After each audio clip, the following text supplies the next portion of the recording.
Hai teman-teman, perkenalkan saya Leni, kami dari Family Hikers. Kali ini kita mau bikin podcast ngobrol-ngobrol tentang Gunung Salak yang jadi narasumber Family Hikers juga.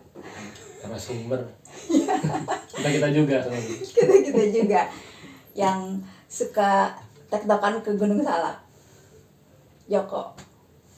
ya, jadi kemarin baru aja turun dari jalur Sadel, jalur yang lumayan ekstrim di Gunung Salak karena memang nggak banyak yang mau ke sana. Ya sekelumit proses pertama kita, sekelumit hal-hal apa ya yang secara umum gambaran Salak mungkin ya, biar teman-teman juga tahu kenapa kita milih Salak sebagai salah satu gunung favorit. Gunung favorit, catat ya. Jadi gimana? Jadi dari semua gunung itu buat Family Hikers, Gunung Salak itu adalah gunung favorit. Kenapa? Nah, ini kita akan bahas satu-satu lah ya, paling enggak ya. Di Gunung Salak itu yang unik apa sih? Apa ya, kalau dibilang unik sih nggak ada sebenarnya yang unik. Bahkan tuh Salak tuh jarang ada yang mendaki karena memang kalau pendaki-pendaki sekarang kan pengennya nyari view-view yang bagus ya. Misalnya hampir nggak ada sih view bagus, bahkan treknya pun bisa dibilang ngaco lah, nanjak terus kecil sih, 2200 pendek tuh cuma 2211 itu di puncak tertingginya Salak segitu. Di puncak-puncakan lain memang di bawah, pokoknya puncak tertinggi 2211 dan memang nggak banyak view yang menarik di Salak.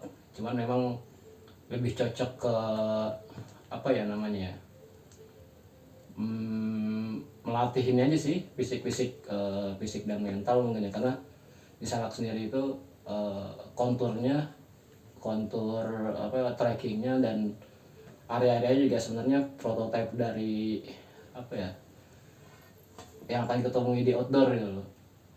Jadi kayak misalnya ada yang lintas sungai, ada yang climbingnya dapet, terus melintas kawah ratunya dapet gitu. Bahkan nggak jarang nggak ketemu jejak-jejak binatang buas.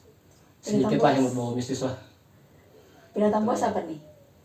Ya macam-macam sih. Khasnya gunung-gunung Jawa Barat itu kan lebih ke macan kumbang atau babi lah. Ya sebenarnya mereka kalau kita taat pada peraturan yang selalu ditetapkan Taman Nasional, ya kemungkinan kecil ketemu, karena mereka kan juga bisa dibilang hewan binatang pemalu ya. Jadi di mana trek yang kita lalui adalah trek pendaki, jarang kita temui, bahkan kalau misalnya mungkin kondisi tertentu saja. Tapi kalau kayak kemarin saya ke jalur Sadel itu pasti ketemu karena memang jalurnya mereka gitu. Tapi tetap sih walaupun ancaman, sebenarnya kita perlu ya sedikit banyak paham karakter trek, paham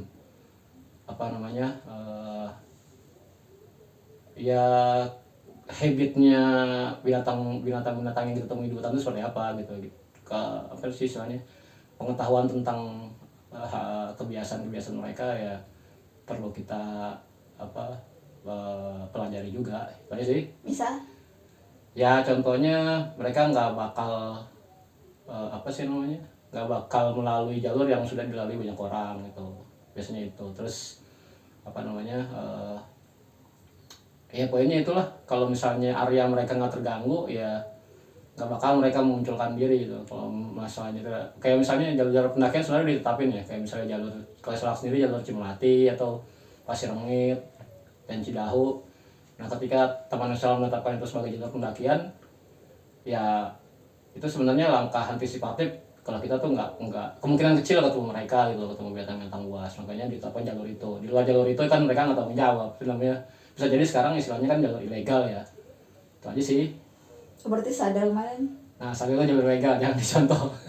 Jadi memang itu jalur evakuasi sih ya sebenarnya, jalur evakuasi, karena memang jalurnya agak berat. Dan Sukai dulu waktu kejadian tahun 2012 evakuasinya melalui jalur Sadel. Jadi kalau dari kemarin saya naik dari Aji Saka itu apa namanya, melalui 4 punggungan ke puncak Kencana, puncak Benteng Merah, terus puncak Benteng Hijau sama Lawang Halimun. Jadi ya kalau dilihat dari kejauhan sana kan seperti perbukitan itu ya, berundak-undak. Nah itu jadi jalur sadar itu masuk jalur turun naik, jadi turun naik turun naik turun naik turun langsung puncak ke puncak Maniknya, ke puncak Salak Satu. Itu sih maksudnya. Itu jangan dicontoh lagi, itu jalur ilegal. Dan jalur yang sebenarnya nggak waras untuk didaki, itu aja sih. Nggak waras Tapi bikin karena penasaran. Ya itu jalur ya, karena jalurnya emang agak ekstrim, nggak cocok buat pemula lah, itu aja sih. berarti Salak nggak cocok untuk pemula. Gimana ya, tergantung, kalau itu relatif ya. Kalau masalah gunung-gunung nggak cocok, kan ada yang pertanyaan gitu, apa sih gunung yang cocok buat pemula gitu. Ya enggak juga sebenarnya, semua gunung cocok buat pemula, masalahnya kita pergi sama siapa, gitu aja kan. Nah, kadang bahkan yang kalau misalnya saya tanya ke teman-teman, kalau yang bermula ya, ada nggak sih orang yang mau naik ke Rinjani misalnya, tapi dia baru pertama kali naik gunung? Bisa, cuman kan masalahnya kan perlu kesiapan beberapa macam aspek gitu ya, perlu kesiapan mental, fisik dan segala macamnya. Bisa, yang penting temen sih. Kalau naik gunung temen-temen ya, secara kontur, secara elevasi memang nggak cocok sebenarnya, kurang cocok, bukan nggak cocok ya, kurang cocok untuk yang pemula. Tapi banyak juga sih yang sana ya, asal pengetahuan dia terhadap tugas pendakian yang ada. Sebelum mulai pendakian ya, terutama di Salak, terlebih dahulu searching masalah mengenai jalur kan. Itu sih. Mistiknya ada. Nih mistik nih, ini paling banyak nih. Kasi teman-teman bilang kan di Salak itu serem lah segala macam. Ya aktualnya emang semua gunung ada sih ya gitu. Kita nggak bisa menafikan itu juga. Cuman kan kalau saya pribadi sendiri naik Salak ya, sepanjang naik Salak ada satu sebenarnya sih. Cuman waktu itu mungkin karena saya berpikir logis ya. Ya saya kan datang niat baik gitu loh. Ya berharap memang nggak ada kejadian apa-apa, tapi ada suatu waktu, ini sekali saya beberapa kali naik Salak, jadi itu naik berdua kan temen. Kita targetnya ke puncak Salak 2, terus melalui ada Jalan Saka, jadi turun naik aman. Nah turun tuh menjelang maghrib. Nah begitu mau sampai base camp tuh,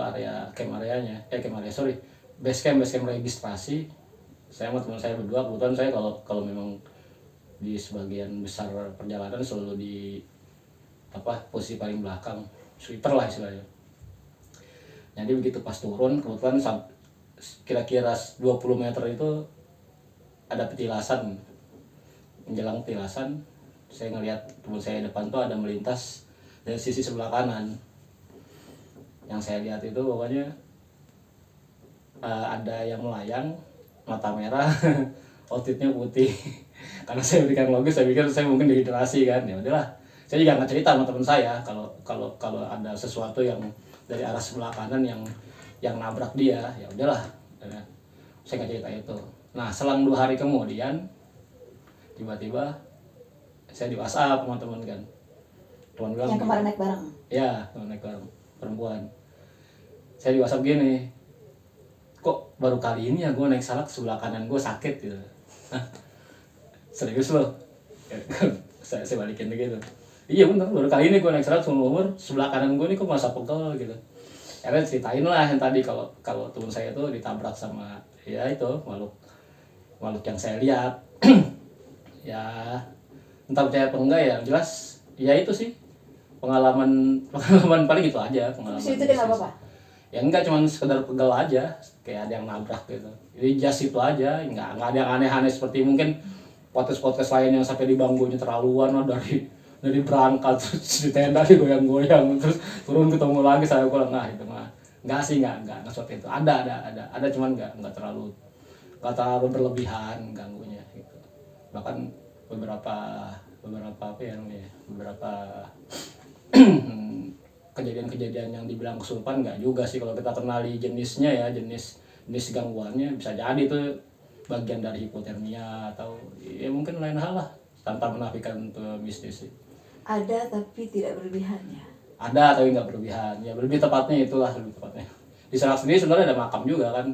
Ya di Ya, puncak ya? iya di Itu puncak makam tuh siapa ada ya? makam ya menurut warga sekitar itu makam Basala kali ya. Tapi di jalur lain juga sebenarnya ada beberapa makam juga yang dijadiin ziarah ya. Karena memang Salak sendiri kan eh, menurut beberapa cerita kan itu kan tempat kerajaan Prabu Siliwangi ya. Itu aja sih. Jadi ya tahu sendirilah apa namanya eh, cerita-cerita rakyat itu emang satu sisi memang peninggalannya ada, tapi kan kalau dari cerita bisa jadi kan dari mulut ke mulut Makamnya agak besar ya? ya makamnya agak besar. Tapi kadang-kadang ada juga sih beberapa inian yang bukan memutuskan ya. Jadi sebenarnya itu bukan makam ya. Jadi ada beberapa spot-spot tempat ziarah itu sebenarnya bukan makam. Jadi itu tempat dulu ada mungkin apa ya istilahnya ya. Prasasti. Orang sakti mungkin ya. Oh, Orang orang sakti sakti yang melalui itu. bukan orang sakti yang petapa melakukan Oh, iya. petapaan itu di situ Singgah di kebetulan situ. kalau ada orang ngeliat dijadiin ya dibikin kayak prasasti atau apa namanya batu-batu itu buat ziarah sebenarnya. Itu aja sih sebenarnya sejarahnya. Yang lain-lain lah ya insya Allah kalau kita datang niatnya ya untuk apa istilahnya terpakur alam atau ya sekedar mengagumi ciptaan ini aja Tuhan yang nggak ada ini nggak ada kendala asal ya itu satu persiapan fisik persiapan mental itu aja sih Itu yang kayak dilarang-larang misal perempuan lagi itu lebih ke kalau saya lebih kepada apa ya namanya ya, kondisional sih karena kan memang terlepas dari apa ya hal mistis dilarang itu maksudnya bukan mengotori tempat area ya kadang-kadang jangan kan di gunung ya di area-area tempat suci masjid itu dilarang karena kan memang lagi kotor ya lagi kotor dan itu apalagi dalam posisi kita apa namanya kayak perempuan ya ya berhalangan terus kan fisiknya juga harus terkuras itu kan sakitnya luar biasa sakitnya luar biasa bisa jadi kalau ditambah naik ya bisa gimana gitu keadaannya kan khawatir kan lebih baik jangan itu nggak berlaku untuk Gunung Salak aja sih untuk semua gunung juga kayaknya seperti itu bukan semata-mata karena apa namanya mengkotori atau apaan karena lebih ke kesiapan fisik aja dia nggak siap lah apa namanya wanita haid itu mendaki jangankan mendaki aktivitas kadang sehari-hari aja nyapu segala macam agak apa namanya lemah kan gitu kali sih nggak apalagi naik gunung tuh Salak itu sih. Bianco pertama kali ke Salak kapan? Oh iya Bianco tuh itu kita latih dulu ya Bianco tuh dari umur 4 tahun kita main di bawah dulu lah di curug-curug jadi di kaki Gunung Salak tuh Sebelum ke Salak ya? Justru Bianco pertama kali ya kawacan dari makanya dia main di gunung tuh di Salak di curug ngumpet kalau nggak salah itu kita upgrade perlahan ke Kawarato terus umur berapa baru ke gede ya jelas apa namanya yang tadi saya sampaikan di awal kalau Salak itu sebenarnya cocok buat ngelatih medan-medan apa sih namanya pendakian yang jauh lebih berat lagi kayak sih karena elevasinya memang elevasinya memang lebih walaupun 1200 elevasinya dibilang apa ya kecil-kecil cabai rawit lah ya itu memang faktanya kita hampir semua pendakian dan pintu masuk Salak itu butuh effort yang nggak sedikit gitu jadi ya udah gunung paling jos dah pokoknya yang sepi atau nah ya kenapa jarang pendaki ya itu tadi kan pendaki sekarang kan memang pengen cari yang apa ya konten-konten yang atau kurang view dia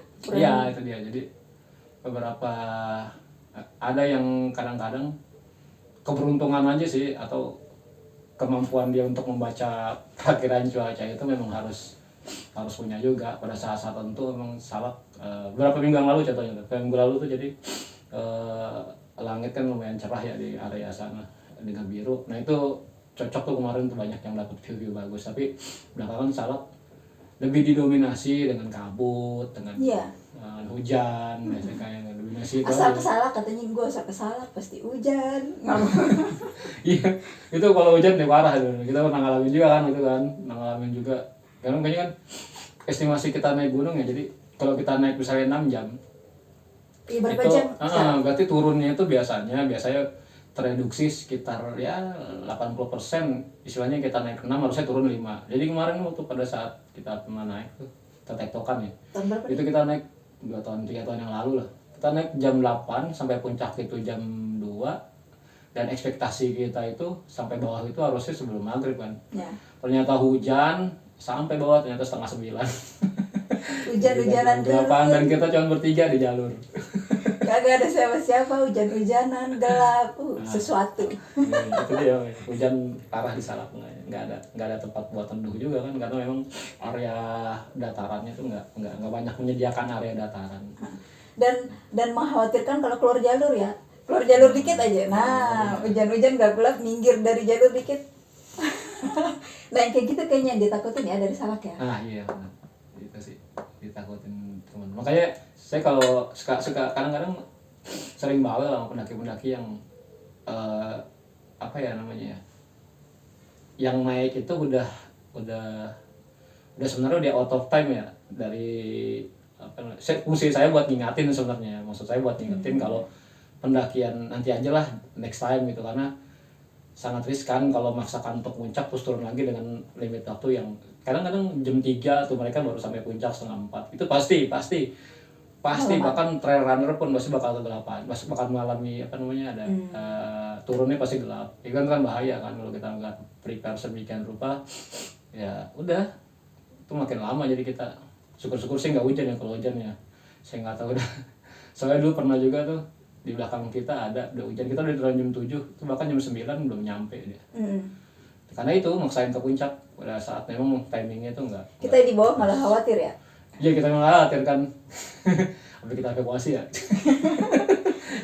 Evakuasi terjadi. Jadi sebenarnya mendaki Salak tuh berapa lama kira-kira? Salah kan ada TN sendiri netapin 3 pintu masuk yang ilegal ya, yang terdaftar di TN. Yang ilegal, yang ilegal. Jadi lewat apa namanya, jalur Pasir Langit tuh Gunung Bunder, terus ada Cimlati yang sekarang basecampnya lumayan bagus, ada jatuh lagi jalur Cidahu jauh tuh sebelah sana, lebih agak jauh sih Cidahu. Dan itu jalur panjang mah Pasir Langit, karena dari Bogor sebenarnya harus melintasi ke Sukabumi ya, ke Kabupaten Sukabumi. Dia melintasi Kawaratu, tadi ketemu di pertigaan Cidahu. Nah, jalur Cimlati nanti ketemunya di atas tuh. Nah, jalur yang lain sebenarnya banyak ya, dan banyak. Saya mohon maaf, bukannya provokatif atau ya, kadang-kadang membaca apa namanya, klaim terhadap jalur-jalur ilegal ya sebenarnya kurang, nggak ngerti ya, mungkin sayanya bandel atau gimana ya, jangan ditiru tapi. Jadi ada jalurnya satu Jisaka tuh. Jisaka ini memang sudah ada apa ya namanya, sudah ada koordinasi dengan pihak TN, pihak Taman Nasional ya. Ya saya mohon maaf nggak tahu, koreksi kalau saya salah, memang belum tahu sebagaimana apa namanya status jalurnya. Yang jelas yang saya tahu sudah ada koordinasi dengan pihak TN. TN pun sudah pernah melakukan silaturahmi ke teman-teman di base camp Jisaka. Ya bisa dibilang jalur legal lah gitu, karena emang udah banyak yang sana sih. Itu kalau teman-teman lihat konten-konten apa namanya, salak sih gitu. Itu banyak kan jalur wisata, karena emang tanjakan climbingnya itu dapat, itu yang jadi spot-spot favorit untuk bikin konten gitu. Itu sih salak Kereta Jisaka itu. Jadi dia ke puncak Salak 2 itu di ketinggian 2180. Nah, bisa melipir ke 1 ya, itu tadi jalur sadar bisa juga. Ya statusnya sepertinya sih udah terrekomendasi legal lah. Saya juga sering ke sana. Itu sih. Sering TikTok ya? Lebih seringnya TikTok dibanding camp, karena memang buat recovery ya. Saya udah tua juga sebenarnya. Malas TikTok juga, malas ngecamp. Malas ngecamp tuh karena Malas ngecamp ya, mendingan sehari berangkat turun. Pulangnya istirahat. Kenapa dinamakan Gunung Salak sih? Nah, kan teman-teman udah sih bilang ini tuan apa namanya, Gunung Salak punya salak yang enggak. Jadi Gunung Salak itu sebenarnya berasal dari kata salak ya, bukan Gunung Salak. Saya nggak tahu dinamain kenapa, tapi kata salak itu sendiri itu merupakan bahasa Sanskerta, dari asal katanya salaka, itu artinya perak. Jadi mungkin kalau teman-teman lihat pada saat kondisi tertentu salak tuh terlihat perak dari tempat teman-teman yang di area di sekitar Jabodetabek mungkin ya. Nah itu maksudnya, jadi Salaka itu gunung perak sebenarnya, mountain silver orang bilang. Saya bilang mountain silver, jadi Salaka itu perak bahasa Jakartanya. Nggak banyak salak ya di sana ya buat Nah, nggak ada salak, justru Salaka. Salaka, asal kali Salaka itu artinya perak, gunung perak. Nah itu naik ke Salak ini kan banyak puncakan-puncakan ya. Kalau yang saya tahu sih Salak itu ada 17 puncakan lah kalau nggak salah ya. Oh iya, sudah Lepas semua? dari belum on the way. Baru Tapi berapa? Baru puncak apa aja? berapa ya? 1 2 3 4 5 6 7 8 9 10 Impesa 11 kayaknya, kurang lebih 11 puncakan. Yang sudah? Yang udah 11 puncakan. Berarti yang belum 7? Belum, sekitar 6 Oh, 6. mungkin. Karena memang enak untuk tes suara sih ya. Recommended ya? Untuk? Jangan. Oh enggak. Kirain recommended, tadi katanya enak Oh, eksplorasi. jangan. Jadi recommended buat siapa? Nggak tahu juga. jangan coba-coba ya. Jangan. Kalaupun mau coba ya silakan lewat guide nanti kalau misalnya Oh, kalau mau ke Salak nge-guide ya? Iya, nanti kalau misalnya butuh di komen aja, nanti saya kasih nomor guide. Saya sendiri iya. sebenarnya guide cuman masih sebatas newbie di guide lah gitu. Tapi kalau mau teman-teman ngocol buat santai sih saya bisa ada. Saya bantu teman minta. Ya. Intinya udah pendakian yang biasanya saya sama teman-teman itu pendakian santai dalam artian bukannya emang slow ya, emang terpola, maksudnya santai itu terpola dari sisi manajemen waktunya, kapan kita harus naik, kapan kita sampai puncak dan turun tuh harusnya, jadi dia udah terpola sih, itu yang maksudnya santai.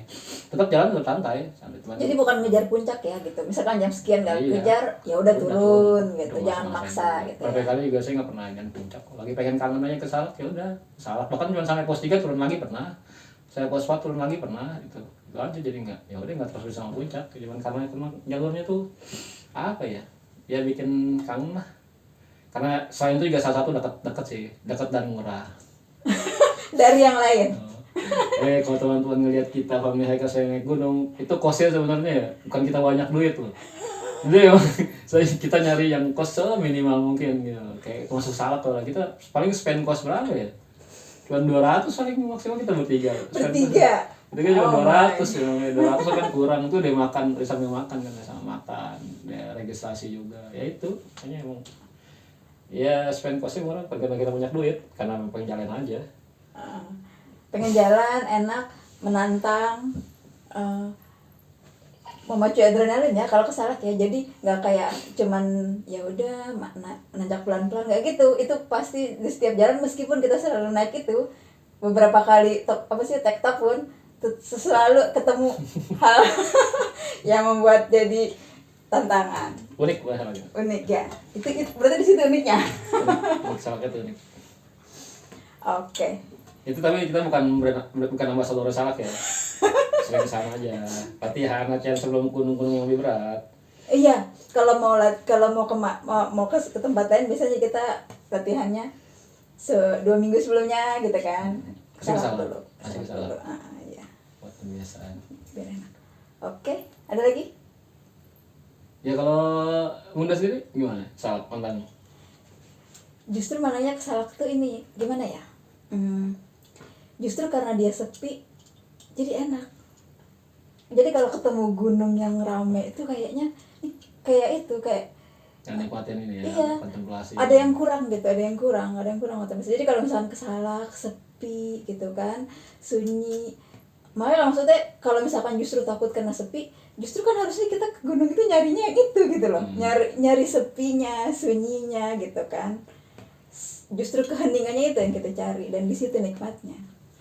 Dan Ya Salak tipe gunung juga yang bisa didaki solo sendirian kalau lagi. Oh boleh? Boleh dengan catatan. Karena bener-bener gunung yang sebenarnya secara Oh kayak gini. secara legislasi nggak boleh ya di Salak itu. Oh. Tapi ada beberapa yang memang mungkin punya nggak tahu ya, punya koneksi kali ya, nggak punya koneksi juga sih. Punya orang dalam lagi. Nggak pengen sendirian ya, ada juga sih, bisa, maksudnya bisa di sana, bisa tektokan dengan catatannya itu sering dengan cara mengukur diri sebenarnya sih yang Itu dia. Gimana cara ngukur diri? Nggak bisa kita kan. Terakhir cara kan kadang ada orang yang nggak sadar diri. Iya. Jadi sebenarnya naik gunung itu pelajaran pentingnya adalah mengukur diri. Ya, karena kan orang mikirnya kan naik gunung ini jalan kaki doang kan, sama aja kayak jalan kaki di tempat datar gitu, tempat. Padahal enggak, itu kan ada elevasi ya, ada rintangan-rintangan, ada pola cuaca yang berubah, itu harus kita hadapin kan. Ya kita masalahnya siap ya enggak kan. Ya mengukur dirinya di sana. Jadi beberapa pendakian ya kan kita pernah ngalamin yang sama teman-teman baru yang ini kan, teman-teman yang baru naik gunung juga kita jadi kerepotan gitu loh. Jadi aslinya tidak bisa mengukur diri, kita jadinya harus mengikuti ritme. Iya, ritme diri sendiri. Nggak perlu. Kalau untuk bagian pertama ya usahakan jangan bawa berat-berat. Apalagi salak jangan, nggak recommended untuk bawa berat-berat lah. Ya makanya ada setiap gunung kan ada jasa porter gitu. Manfaatin aja jasa porter. Nanti kalau udah rutin aktivitasnya lebih sering, barulah kita upgrade pelan-pelan, bawa apa namanya, bawa barang sendiri. Terus tektokan, ya, Bianco juga berproses ya. butuh, layaknya Bianco ya. Itu Bianco dari udah berapa tahun berarti Bianco? Butuh 6 tahun baru saya pribadi ngasih kita jangan coba tektok ya gitu. Dan ya alhamdulillah bisa gitu. Dan itu proses, nggak ujuk-ujuk tiba-tiba Bianco naik gunung langsung tektok, nggak. Atau misalkan pas lagi naik gunung itu udah dipaksa, kamu harus bisa gitu, udah motivasi gitu. Nggak gitu ya. Jadi semampunya dia aja, kuatnya situ ya udah, sudah selesai, udah nggak mau naiknya ya udah turun. Belakang ya gitu, nggak mau sampai puncak. Ya itu salak podcast pertama. Nanti kalau misalnya teman-teman apa namanya ingin nge-share gunung yang lain deh, gimana, kita juga semua terbatas ya. ya udah Indonesia. Nah, kita mainnya salak gede pokoknya nggak jauh-jauh dari situ karena memang dekat dan murah yang penting. Oke. Kalau misalkan ada yang mau komen-komen tanggapan, ditunggu. Oke. Kalau yang sebelah sana ada close the door, kita close di outdoor. Oke, terima kasih Family Hikers.